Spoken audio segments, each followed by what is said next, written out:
And I, Don Robertson, and also present tonight. Hopefully David will be able to join us at some point here. Public comment. I don't see any members of the public. I guess technically that would be Megan and Michael. If you have anything you'd like to say tonight that's about any topic that's not on the agenda, this is the time that we would entertain that. If you do want to speak, generally I limit people to the number of minutes of that they can speak. So I would say keep it down around 3 or 4 minutes. Do either of you guys want to speak or just watch? I think I'll just watch tonight. All righty. How about you, Sarah? Got anything to say? Same. Just here to watch and learn. All righty. Okay. And I don't think anybody else has joined us. Nope, I'm not seeing anybody else that has joined us. So we'll go ahead and keep on moving here. Consent agenda. Has everybody had a chance to review the minutes? I'm guessing yes. Is there a motion to approve the minutes? Was that a motion? Okay, Mary had a motion. Is there a second? I'll second it. Will seconds that motion. All those in favor say aye. Aye. All righty. Moving through. We are flying through this meeting. Okay, that takes us to, are there any changes in the agenda from any of the board members, committee members? Sarah, do you have any changes to the agenda? I have no changes. All righty. Look at that, we're on page 2 already. I see our next item is 6.1, staff report for PAD Townhomes. Sarah, would you like to introduce the topic for us? Sure, I would. I'd like to introduce Shelley Dennison, who is from the planning department, who can provide us with an overview of this development proposal. Staff is recommending fee in lieu. It's a smaller development, fairly close to Minot Park, and I'll let Shelley take it from there. Thanks, Sarah. So we got this development application back in late July for a development at 17650 Meinig Avenue. I'll just share my screen and I can show you on the map exactly. Oh, it says host. Hang on, let me give you permission here. I think I can do that. Okay, you should be able to. Okay, there we go. Okay, so this is whoops. Let me fix that so you can actually see north. So this is a lot just behind Joe's Donuts, right next to Minot Park. It's about 0.59 acres. And this the person who owns it is wanting to put 10 townhouses on it. There is the required to dedicate based on the equation that we use in the development code. So that comes out to 0.09 acres would be the dedication requirement, which is about a little bit bigger than a tennis court. So not that much space, or they would be required to pay the fee in lieu of $21,690. That's what they're proposing. And because the dedicated land would be so small and because it is right next to Minot Park, staff is recommending that the city accept that fee in lieu. I'll also add that we actually deemed this application incomplete about a month ago, and we haven't heard from the applicant since then. So it's not somebody that we're used to working with, so they might just not know all the ins and outs of the process, or they could have decided to just not go forward with the application. We don't really know, but we wanted to go ahead and bring it in front of you guys to let you know that this is something that we are reviewing, and that's what the property owner is proposing.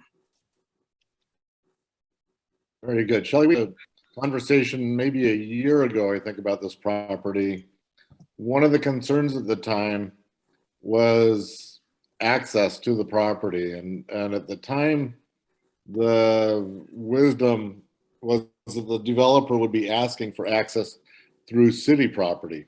I believe the city owns the parking lot that's immediately adjacent to it, kind of the lower parking lot there at City Hall. Mhm.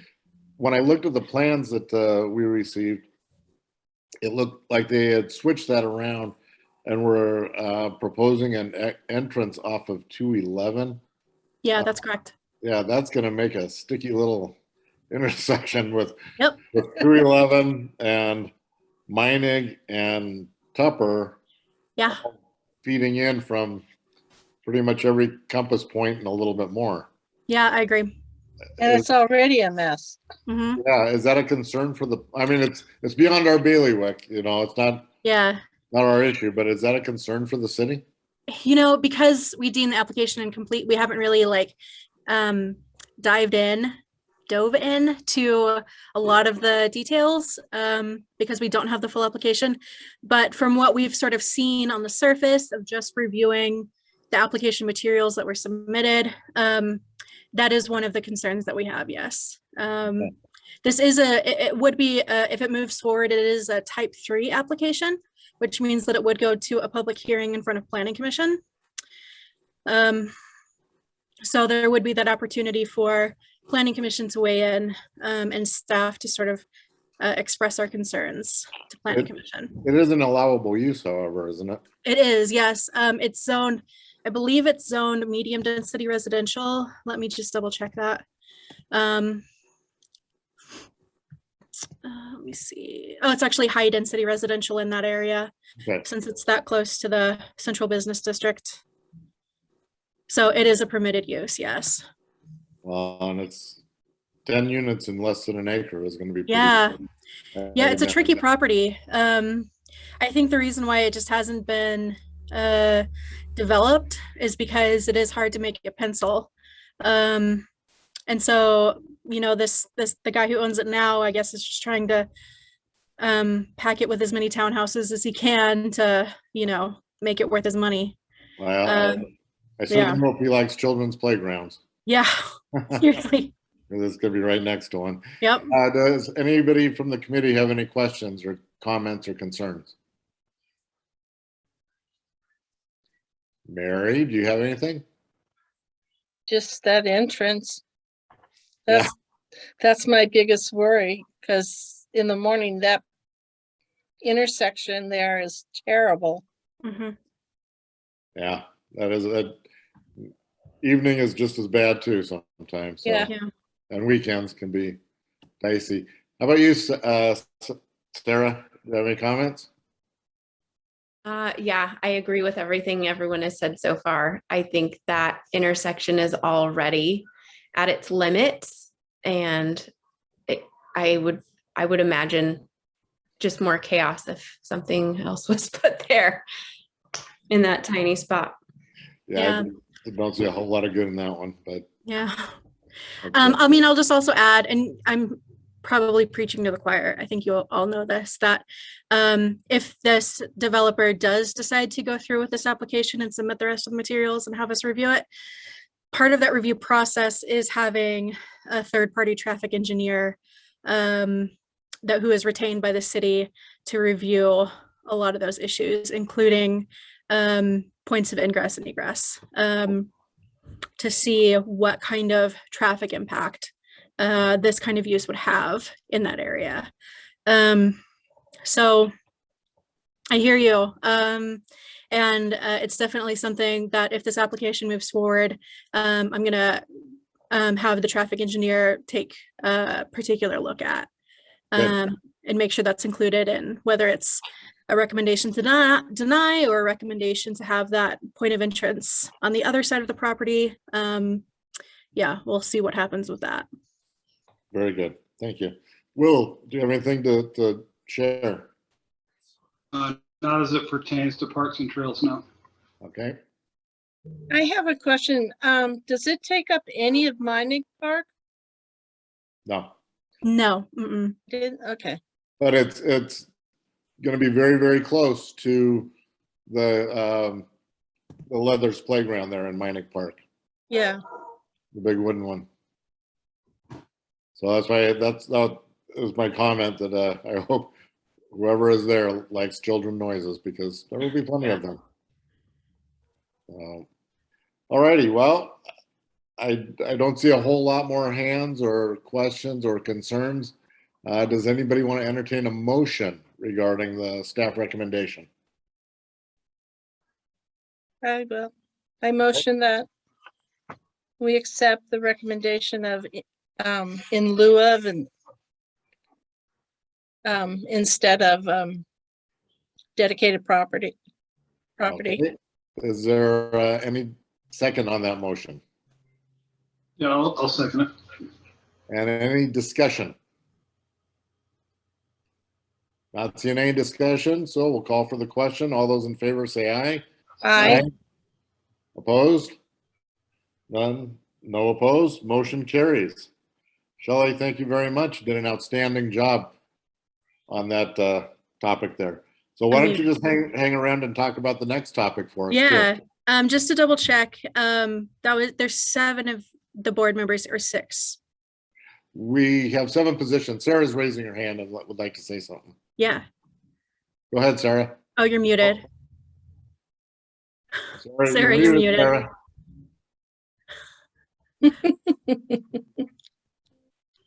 Didn't want you to listen to my dog barking now that I'm meeting at home again tonight.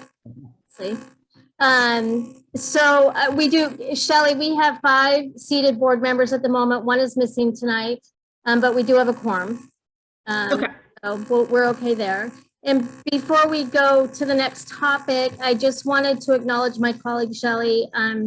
You've seen her videos on Facebook. She's done a really great job of introducing proposed development and things of that nature, reaching out to the community to help share that information. And she's here tonight to introduce another platform to help us engage with the community and to get people involved. I feel like Shelley is single-handedly moving the city forward in that regard. And I just wanted to say, I think it's pretty exciting and welcome. We're looking forward to hearing more about this platform.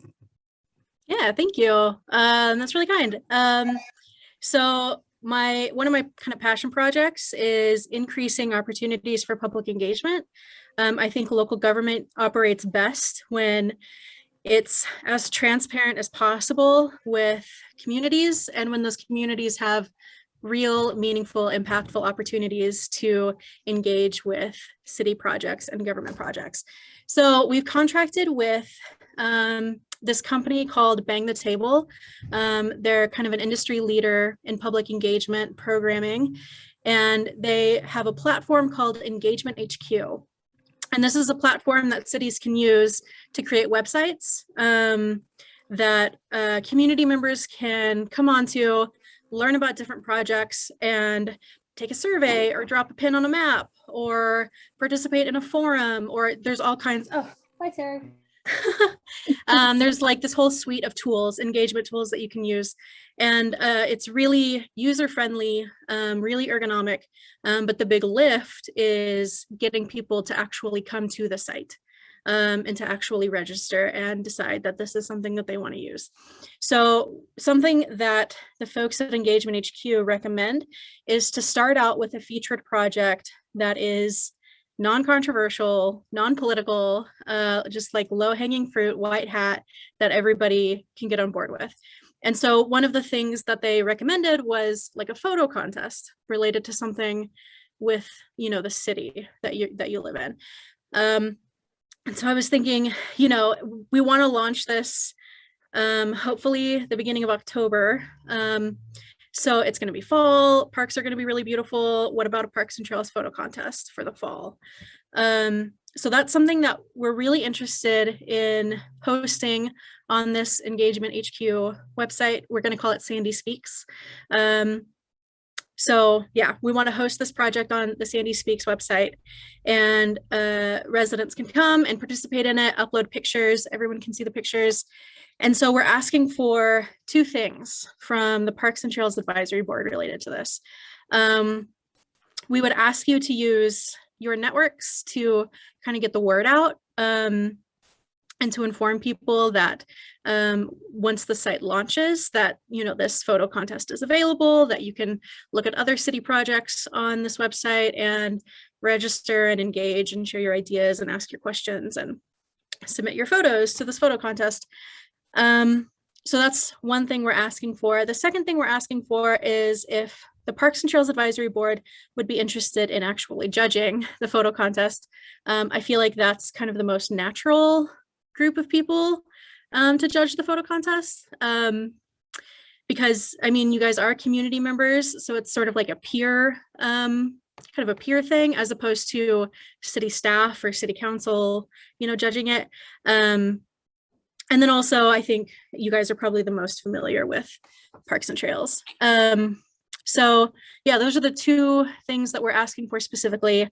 And also just any feedback, any ideas you have related to like a Parks and Trails photo contest. Sounds like I fun. think it's a great idea, Yeah. and I would be happy to judge. There we go. There's one. Will? Yeah, no, I love it. Any way we can get the community involved, and especially technology. And you couldn't pick anything less political than, a dog, picture your pet on a trail. Yeah, seriously. And I'm pretty judgmental, so that's a good thing. Sarah, how about you? You feeling okay about this? Yes, I love the idea. I think it's well thought out. I think so too. And you know what? It's going to do two things. One, be a great kickoff for you guys, and two, help create awareness for us and remind people that we're out here, that we exist, and give people a reason to go out in their parks and enjoy them. So Awesome. I think it's terrific. Great. So just like kind of a timeline that we're sort of looking at right now, this is very tentative. We're wanting to launch the website with some preliminary projects, including the photo contest around the beginning of October, and then run that photo contest for 6 weeks or so.